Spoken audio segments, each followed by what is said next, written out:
Fala galera, sejam muito bem-vindos a mais um vídeo. Hoje eu gostaria de falar com vocês a respeito da Warner Bros. Discovery e do fato da Warner Bros. Discovery já ser um sucesso nesse ramo dos streamings, ou pelo menos já ser uma empresa lucrativa, assim como a Netflix. Então, vamos lá!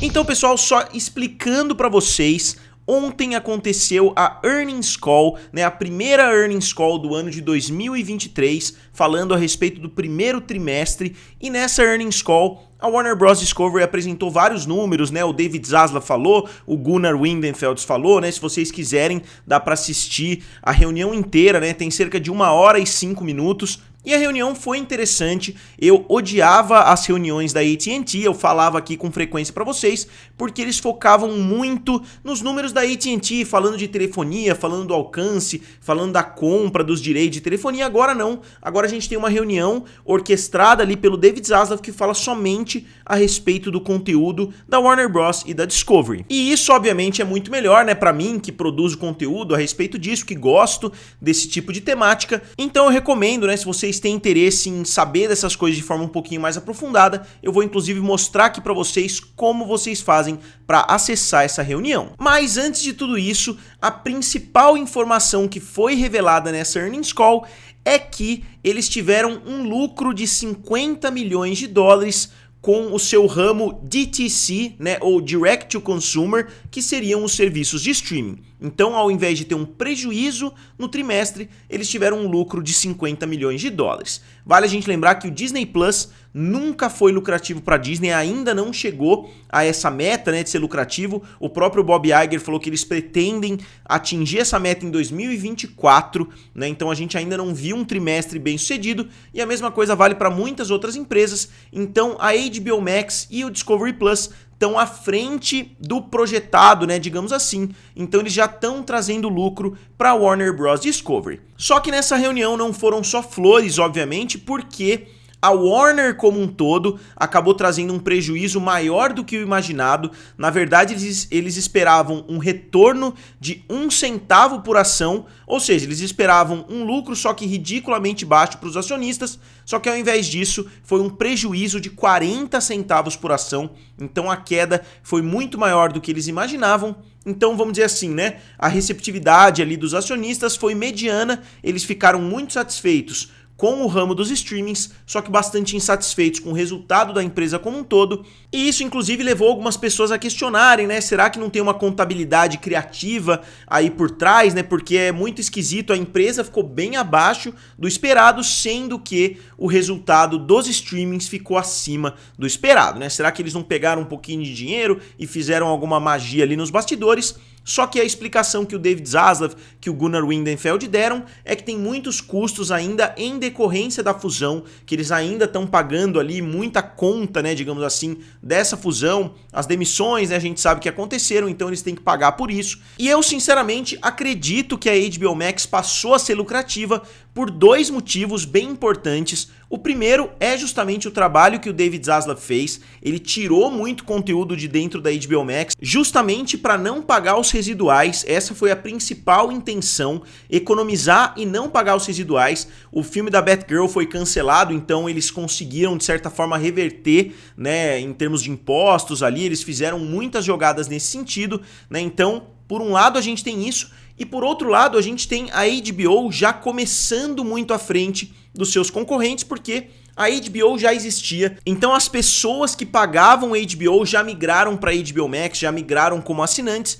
Então dá pra gente dizer que a Warner Bros. Já começou nesse ramo dos streamings, com as rodas girando ali a todo vapor. E não só isso, eles já tinham o HBO Go, que foi reformulado para se transformar no HBO Max. Então, pelo menos pelo que eu pesquisei, eles não tiveram um gasto inicial absurdo ali com tecnologia, como foi o caso de outras concorrentes. A Netflix, por exemplo, teve que desenvolver toda a sua tecnologia, teve que produzir as suas próprias séries, porque ela não tinha um catálogo, ela teve que fazer parcerias ali do zero, enquanto a HBO Max já tinha toda essa estrutura feita pela HBO, já tinha tudo isso de certa forma montado, o que ajudou muito, a Warner Bros. Discovery a obter essa lucratividade de forma mais rápida. E os serviços de streaming hoje têm muitos assinantes, eu até vou colocar alguns gráficos aqui para vocês darem uma olhada na evolução da HBO Max Max nos últimos trimestres. Não só da HBO Max, né? HBO Max mais Discovery mais HBO convencional, que são as 3 plataformas direct to consumer, né, da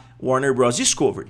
Então a gente começa aqui com a Warner Bros. Discovery dentro dos Estados Unidos. Esses números são reportados por eles próprios, eles retroagiram e nos contaram os números, né? Porque antigamente a gente teria que analisar separadamente a HBO Max e o Discovery Plus, mas eles mesmos colocaram lá nas earnings calls os números anteriores, né? Então a gente tem aqui, ó, no segundo trimestre de 2021, 49,9 milhões, aí caiu para 48,8 milhões, para 52,1, 53,3, aí a gente viu 53 ali ficando durante 3 trimestres, aí subiu para 54,6 e agora para 55,3. Esse período, né, onde os números ficaram estabilizados foi em decorrência, né, da junção das informações ali, porque eles inclusive reportaram que tinham números errados e assim por diante, então a gente viu uma adaptação dos números e agora a gente voltou a ver crescimento. Então de 54,6 para 55,3 em território americano, ou seja, no mercado doméstico para eles. E no mercado internacional, ou seja, fora dos Estados Unidos, a gente viu uma evolução um pouco melhor, né? A gente começa lá no segundo trimestre com 26,1 milhões. Vale a gente lembrar que muitos países ainda nem tinham HBO Max nesse período. Aí foi para 31,1, 34,9, 37,1, 39, 41, 41 e agora 42,3. E muitos países ainda não possuem HBO Max, em muitos países eles ainda estão fazendo parcerias com serviços de streaming locais, né? Então ele ainda tem muito potencial de crescimento. Hoje eu diria que a HBO Max tem sim potencial para brigar pela segunda, pela terceira ou até pela primeira posição num futuro não tão distante assim, porque é um serviço de muita qualidade. Quando os dois se juntarem ainda, o Max trazendo todo o conteúdo do Discovery Plus, trazendo todo o conteúdo histórico aí da Warner, eu acho que tem potencial sim para brigar ainda mais se eles melhorarem a plataforma. Então a gente tem o resultado mundial, né? Se a gente juntar Estados Unidos e internacional, a gente viu um crescimento de 1,5 milhão de assinantes, sendo que no trimestre anterior tinha sido 1,1, no trimestre anterior 2,9, 1,5, 4,4, 6,3 e 4,1. Então vocês podem ver que a lucratividade desse ramo DTC, né, do Direct to Consumer, não é porque aconteceu uma explosão no volume de assinantes. Eles citaram na Earnings Call a Casa do Dragão, que foi um grande sucesso, citaram inclusive, né, o The Last of Us, que foi o maior sucesso da HBO Max na América Latina e na Europa, só que não foi por isso que passou a ser lucrativo porque eles cortaram muitos gastos, porque eles estão se adaptando ali nos bastidores a essa nova realidade. Eles não estão somente apostando cada vez mais em conteúdo para se tornar lucrativo. Então a gente pode ver por aqui, né, que o crescimento foi ok, né, 1,5 em 3 meses não é um crescimento assustador, é o segundo pior trimestre, né, se a gente for olhar. Mais ou menos o segundo pior trimestre, né, empatando com o trimestre que cresceu 1,5, né, no segundo trimestre de 2022, mas as atitudes que o David Zaslav tem tomado nos bastidores surtiram o efeito necessário. O que é curioso é que a empresa como um todo deu mais prejuízo do que eles imaginavam, só que eles tiveram explicações para isso, como eu disse, no decorrer da reunião. Então, onde esse número, né, de 97,6 coloca a Warner Bros. Discovery, se a gente for fazer um ranking aí das grandes empresas, a gente ainda tem HBO Max e Discovery Plus separadamente, eles ainda existem de forma independente, eles vão se juntar no decorrer desse próximo ano, né, no mundo todo. Aí a gente vai ter somente Max, possivelmente um serviço de streaming grátis aí, né, que eles estão pensando em criar, mas no momento a gente ainda tem HBO Max e Discovery Plus. Só lembrando que essa planilha pode não estar 100% atualizada, né? A reunião da Netflix aconteceu alguns dias atrás, eu ainda não atualizei aqui, né? Eu vou atualizar, mas eu só queria mostrar para vocês a posição que a Warner Bros. Discovery se encontra hoje, atrás da Disney, Netflix, né, podendo trocar de posição, e a Amazon, né, que faz muito tempo que eles não falam nada a respeito dos números, já faz mais de um ano que eles falaram que eles tinham 200 milhões de assinantes, então pode ser até que a Amazon esteja na liderança hoje, só que pelo que a gente vê aqui, eles estariam na terceira posição. e a HBO, né, a Warner na quarta. E até difícil incluir a Paramount nessa lista, porque grande parte dos números da Paramount vem da Pluto TV, sendo que a Pluto TV é um serviço de streaming grátis, né, então é difícil incluir, né, contra esses outros, porque ninguém tá pagando para assistir a Pluto TV, sendo que todos esses outros que estão à frente são serviços de streaming pagos. E aqui eles falam, né, uma coisa interessante, ó, pelo menos um analista melhorou a classificação de suas ações após a atualização dos lucros, mas as ações da Warner Bros. Discovery caíram mais de 5% no início das negociações de sexta-feira, antes de se recuperar e subir 1,2% a 12,48 dólares às 11h40 Eastern Time. Por quê? Bem como muitas coisas na era do streaming e dos desafios macroeconômicos, é complicado. O fato da Warner Bros. Discovery ter relatado uma perda, né, de fluxo de caixa livre maior do que o esperado de 930 milhões por dia, depois que as ações da Paramount Global caíram, as ações da Paramount caíram cerca de 28% num período aí de 24 horas, né, mas eu vou falar sobre isso em outro vídeo, acentuadamente uma perda de fluxo de caixa livre maior do que o esperado e um corte de dividendos provavelmente não ajudou.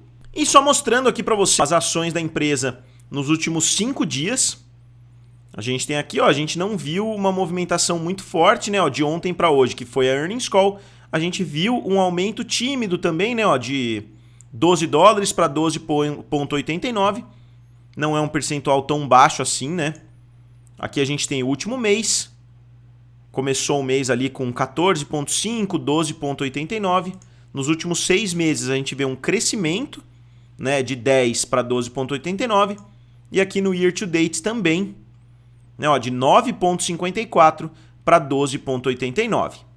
Se a gente olhar um ano, a gente vê uma queda de 17,7 para 12,89. Só para mostrar para vocês, só para ilustrar bem o que aconteceu com as ações da Paramount aí nos últimos dias, ó. Vou colocar aqui 5 dias.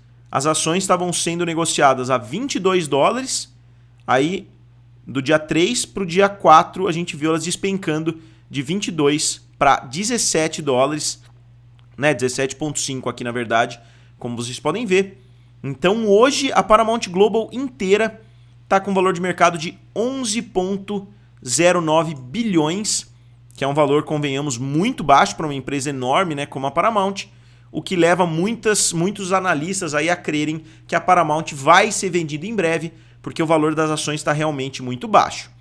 Né, ó, se a gente olhar, ela chegou a ter 56 dólares por ação em junho de 2018. Então ela caiu, vamos dizer, de 33 bilhões para 16 bilhões. E se a gente voltar mais atrás ainda, ó, o teto que ela chegou foi 69 dólares por ação. Não tanto tempo atrás, em 2017. Então de 69 dólares para 16 dólares, a empresa valia 50 bilhões mais ou menos. E hoje está valendo 11,09. Então eu separei aqui um monte de reportagens, né, para olhar junto com vocês. Ó, a perda surpresa da Warner Bros. Obscurece o forte crescimento do seu setor de streamings, mas é basicamente o que eu já falei, né? Ó, prejuízo por ação chegou a 44 centavos, enquanto os analistas esperavam um lucro de 1 centavo. Nosso negócio de streaming nos Estados Unidos não é mais um problema. Aqui ele está focando bastante nos Estados Unidos, então dá para a gente analisar isso também um pouquinho mais a fundo.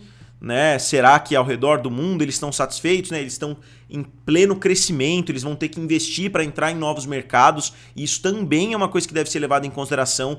Quando um serviço de streaming cresce, ele não passa a ter lucro automático.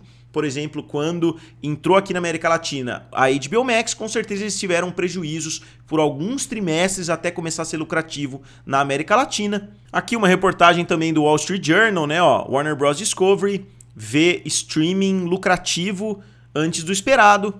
E assim por diante. Eu só queria mostrar para vocês como vocês podem fazer para acessar essa reunião, se vocês quiserem, agora que a gente está fechando o vídeo, né? Se você não tem interesse, pode até parar de assistir. Eu só queria mostrar porque eu sei que tem pessoas interessadas, ó. Você entra aqui no site WBD, bem simples, né? warnerbrosdiscovery.com. Você vai entrar nesse site aqui, certo? Aí você vai entrar aqui em Investor Relations. Investor Relations. Aí vai ter aqui News and Events. Você vai clicar aqui. Events and Presentations. Eventos e apresentações. Aí tem aqui o Upcoming Events.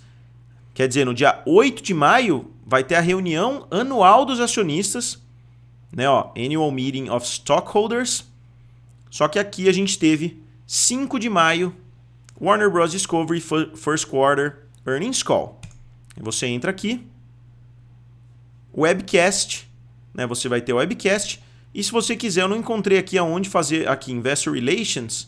Se você quiser só fazer, aqui ó, Q1 Earnings Release, você clica aqui e você vai ter acesso a esse documento aqui, ó, que é o documento que é enviado para os acionistas.